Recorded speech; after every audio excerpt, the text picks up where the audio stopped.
오늘 사실 하고 싶은 말이 있어서 카메라를 켜게 됐는데요. 제가 이제 풀코스를 22년에 처음 나가고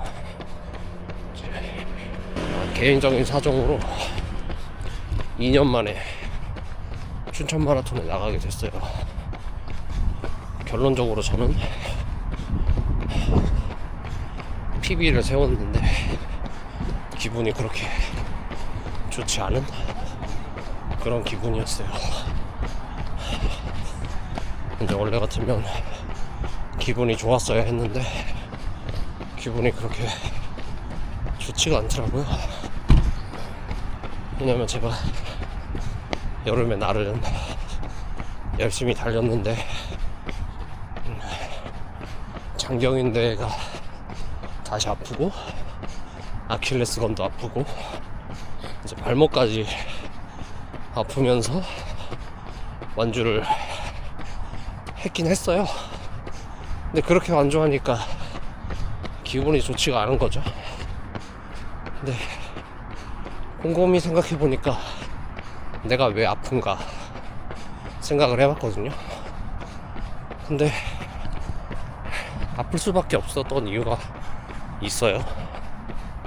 이제 제가 풀코스 영상 풀 영상을 유튜브에 업로드 해놨는데 춘천 마라톤에는 5km쯤 지점 가면 좀 큰 어필이 하나 있는데 이제 거기를 오를 때 이제 오버페이스를 했던 거죠. 제 몸에 맞지 않게. 2년 전에 올라갈 때는 확실히 힘들지 않았었거든요, 제 기억엔. 근데 2년 후에 제가 조깅으로만 마일리지를 채우고 훈련도 딱히 스피드 훈련을 하지 않다 보니까 굉장히 힘들더라고요. 그래서 이제 그때 풀코스를 망치게 됐는데 거기서부터였죠. 거기서 천천히 갔어야 됐는데 무리를 하게 되니까 이제 호흡도 거칠어지고 자세도 나빠지고 돌이킬 수 없는 강을 건너게 된 거죠. 그렇게 오버페이스 하지 말자고 다짐을 했었는데, 그래서 결국에 30km쯤 가서 장경인대가 아프더라고요. 아킬레스건은 그 전부터 아팠고, 제가 아킬레스건이 아픈 거는 이번이 처음이라서 아킬레스건 부상에 대한 걸 좀 더 찾아봐야 될 것 같고요. 장경인대 같은 경우는 제가 2년 전에도 부상을 당했다 보니까 어떻게 관리해야 하는지, 어떤 식으로 보강 훈련을 해야 되는지 알고 있단 말이죠. 그래서 장경인대를 다치고 나서 22년도에는 한 9개월 정도 제대로 뛸 수가 없는 상황이었고요. 왜냐면 근력도 제대로 보강 훈련이 안 돼 있지. 그렇다고 그때는 스피드에 미쳐 있어서 스피드가 그렇게 빨랐던 것도 아니에요. 그때도 22년도에 제가 하프 마라톤에 나가서 1시간 31분이라는 기록으로 완주를 했었는데요. 그때도 생각해보면 빨랐던 기록이 아니에요. 물론 이제 제 기준에서는 그렇지만 이번에 장경인대 부상을 극복하고 서울 레이스에 나갔을 때는 1시간 27분 이라는 기록을 냈는데, 그때도 사실 4분이라는 시간을 땡겼음에도 기분이 그렇게 좋지는 않았어요. 왜냐면 내가 여름에 그렇게 300km 이상 달리면서 훈련을 했는데 다리가 잠기더라고요. 허벅지가 무거워지는 경험을 처음 했고,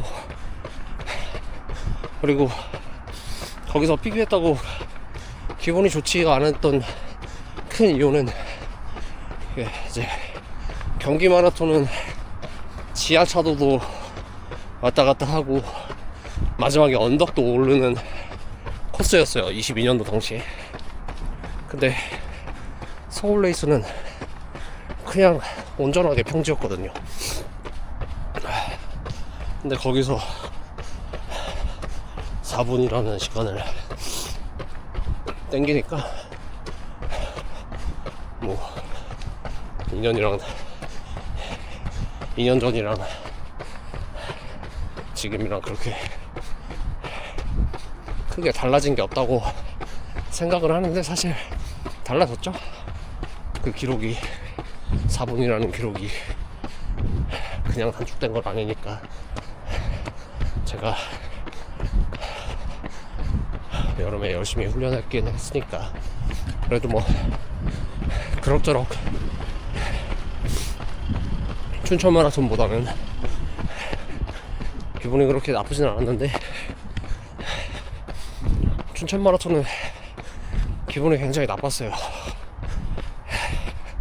근데 나빴으면은 안 됐던 거였는데 이제 완주하고 나서 그렇더라고요. 이제 주변 친구들한테는 그렇게 티를 내진 않았는데, 집에 와서 곰곰이 생각해보니까 장경인대가 왜 아팠나. 무리하게 뛰어서 장경인대가 아팠죠. 봉화운동 그렇게 열심히 했는데 제 몸이 못 견디는 거였죠. 제가 열심히 했다고 생각한 건 착각이었고, 다른 사람은 아마 저보다 열심히 해서 더 좋은 호기록을 냈을 거고,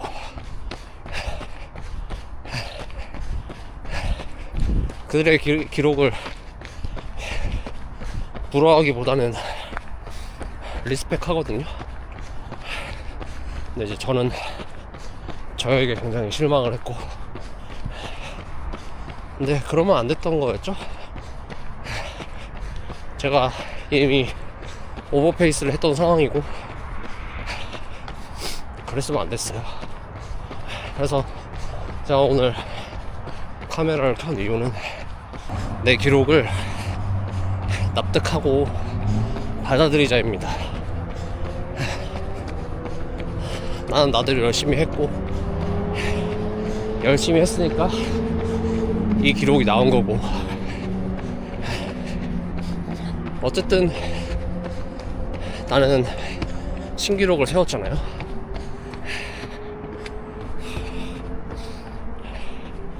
이게 저한테는 비록 만족스럽지 못하는 기록이지만 어떤 사람한테는 못 세우는 기록일 수도 있고 대단한 기록인데, 내가 옛날에 기록을 갈아치웠다고 해서 이 기록이 못한 기록이 절대 아니라고 생각을 해요. 다만 목표한 기록에 못 미쳐서 조금 실망스러울 뿐이지. 여러분이 JTBC 마라톤도 뛰고 곧 얼마 안 있으면 또 서울 동아 마라톤이 열린단 말이죠. 자신의 기록에 실망하지 않으셨으면 좋겠어요. 내가 한 만큼 나온 거고 경험도 부족한 거고 더 철저한 계획, 전략이 필요했는데 그거를 못해서 뭐 내가 할 수 있는 기록에 미치지 못했다고 하더라도 완주한 여러분은 최선을 다했다고 생각합니다. 그리고 그리고 박수 받아야 마땅하다고 생각하고, 그리고 혹시나 DNF 하신 분들이 있을 거예요. 그분들은 너무 속상해하지 마시고, 다음 마라톤도 또 있으니까 이번에 한 번 뛰고 그만둘 운동 아니잖아요. 그만둘 거였으면 시작도 하지 말았어야지.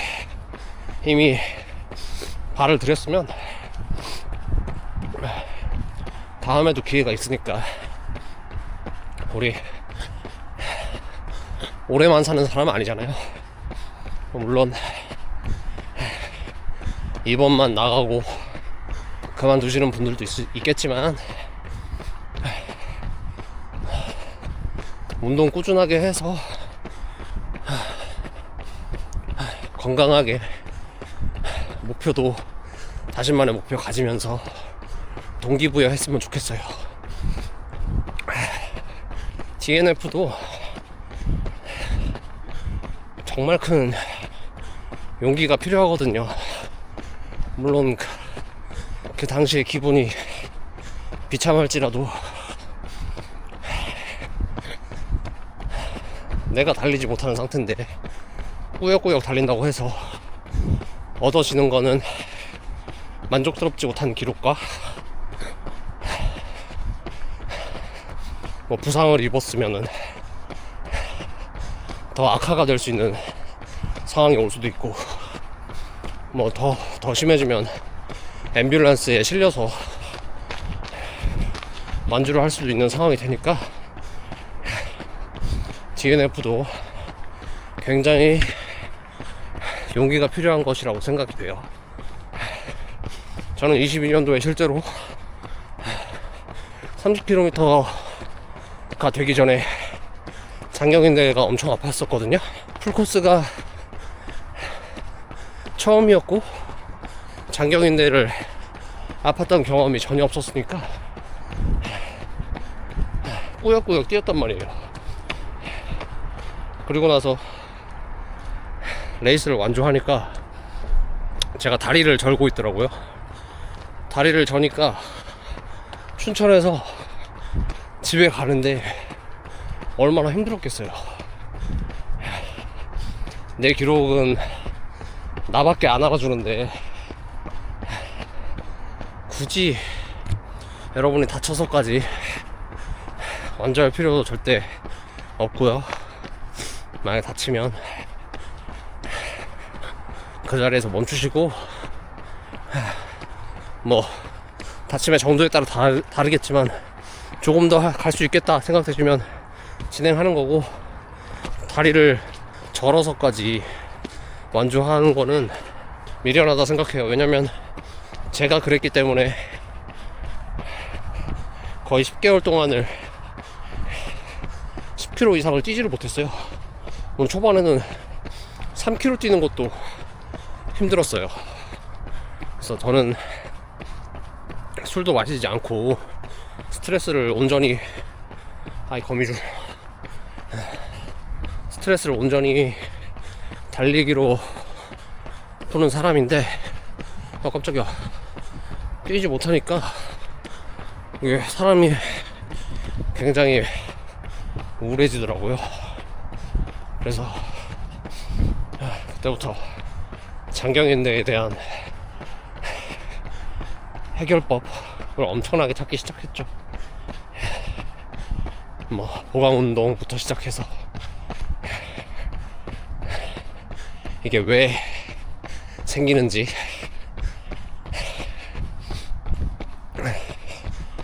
대한 것을 엄청 찾아봤어요. 첫 번째로 장경인대 증후군이 오는 이유는 내 신체에 맞지 않게 무리하게 뛰었을 때 장경인대 부상이 무조건 옵니다. 이게 천천히 뛰면 잘 안 오거든요. 장경인대 부상이 훈련이 충분히 되어 있지 않은 상황에서 뭐 10km 페이스, 하프 페이스로 풀코스를 뛰어버리면 장경인대 부상이 금방 여러분께 찾아올 거예요. 자, 그리고 두 번째, 이건 진짜 저도 작년부터 알았던 건데, 근육을 풀어줘야 돼요. 근육을 풀어줘야 된다는 게 무슨 소리냐면, 수축된 근육을 이완을 시켜줘야 되거든요. 그래야 장경인대가 아프지 않아요. 장경인대는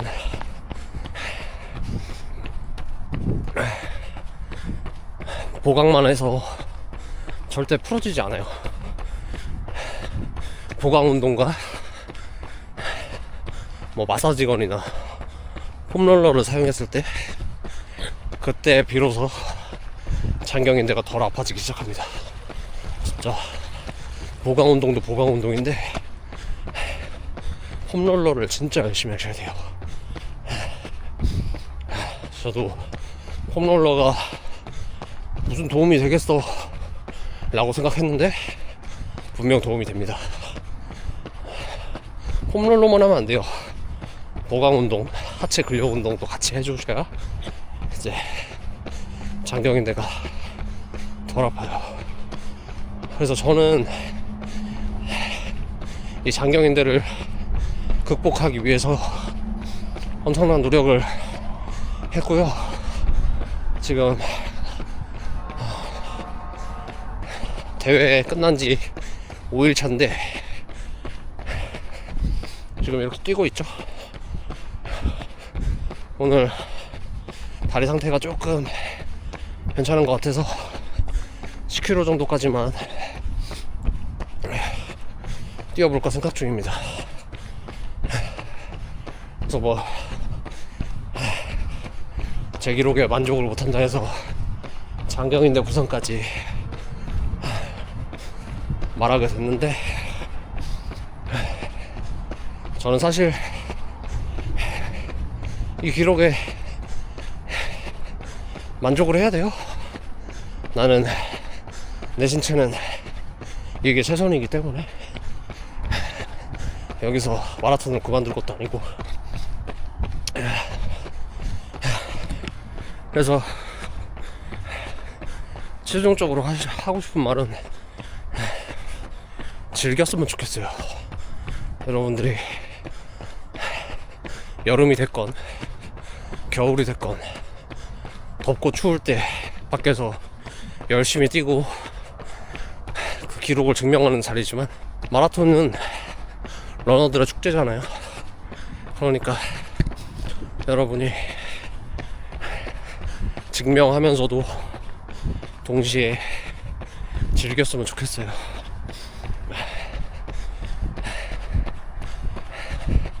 근데 저조차도 그게 아직 잘 안 되기 때문에 많이 노력을 해야죠.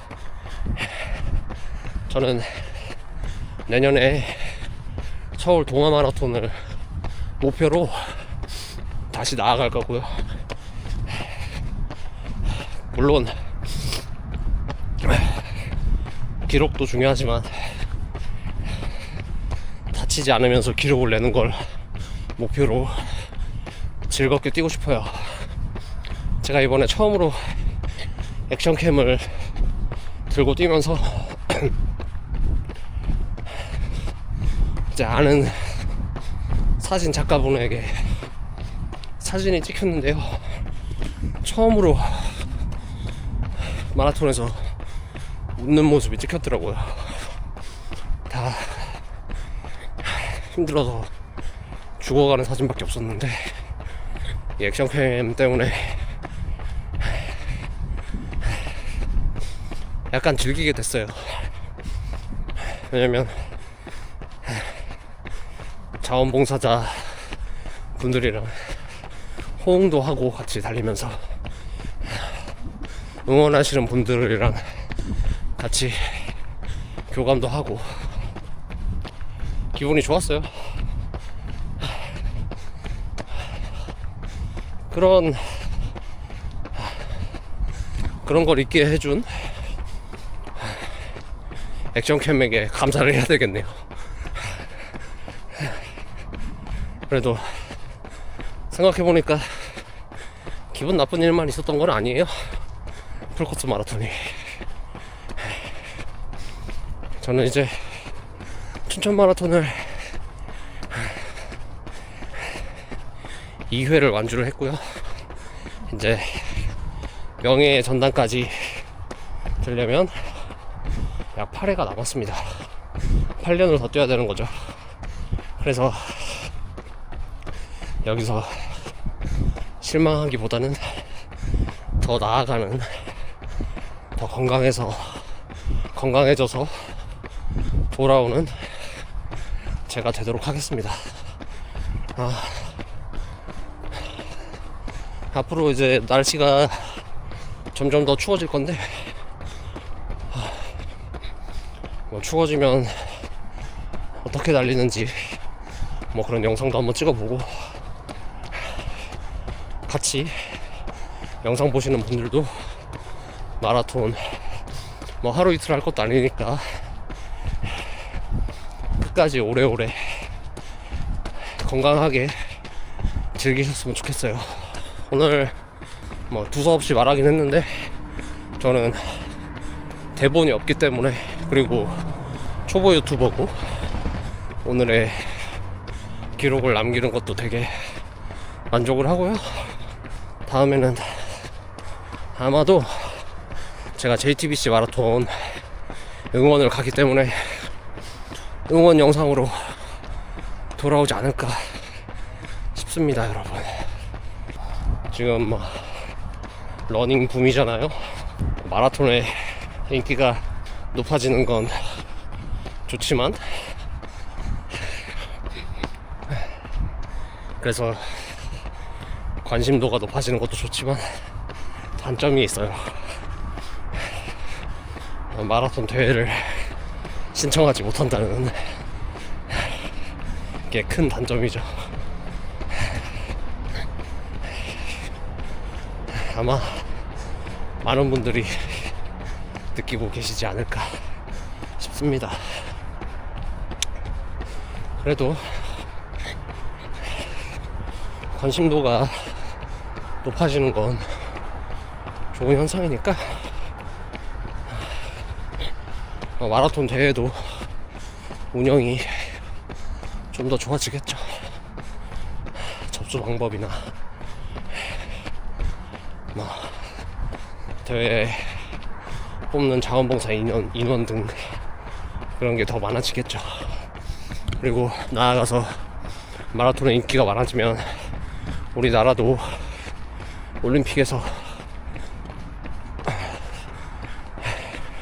메달권 안에 들지 않을까 생각이 돼요. 그날이 언제 올지 모르겠지만 저는 그날이 오지 않아도 계속해서 달릴 거니까, 이 영상을 보시는 분도 계속해서 건강한 마음과 몸가짐으로 달리셨으면 좋겠어요. 입김이 나오네. 그러면 오늘은 영상 여기까지 하고 다음 영상으로 찾아뵙겠습니다. 그럼 안녕.